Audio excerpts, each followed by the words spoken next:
बिस्मिल्लाहिर्रहमानिर्रहीम। अस्सलामुअलैकुम वरहमतुल्लाहि वबरकातुहू। रब्बि शरह ली सदरी व यस्सिर ली अमरी वहलुल उक़्दतम मिन लिसानी यफ़क़हू क़ौली।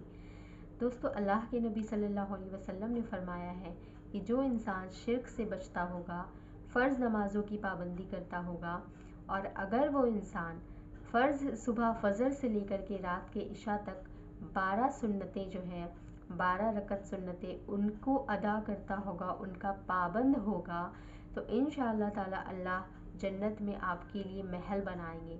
जो दुनिया के महल के पीछे आप भाग रहे हैं, उन महलों से काफ़ी ज़्यादा अच्छा खूबसूरत होगा, और वो हमेशा के लिए आपका होगा। उसके आगे नहरें बह रही होंगी, उसके आगे बड़े बड़े गार्डन्स होंगे जहाँ आपका दिल चाहे आप घूम सकते हैं, और उसकी लंबाई चौड़ाई भी इतनी होगी कि आप इतनी अच्छी ज़िंदगी वहाँ गुजारेंगे। और उसके लिए करना क्या है, आपने सिर्फ छोटा सा अमल करना है। 12 सुन्नतें अदा करनी है।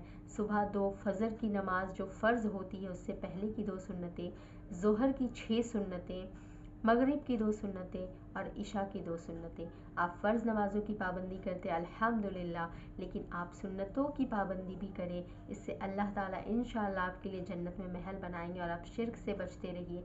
जन्नत में जाने के लिए अल्लाह के नबी सल्लल्लाहु अलैहि वसल्लम ने बहुत ही आसान रास्ते बताए हैं।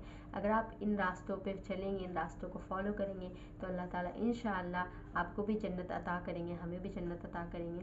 तो ऐसे ही वीडियोस के लिए मेरे चैनल को लाइक, शेयर एंड सब्सक्राइब ज़रूर कीजिएगा। अस्सलामु अलैकुम वरहमतुल्लाहि वबरकातुहू।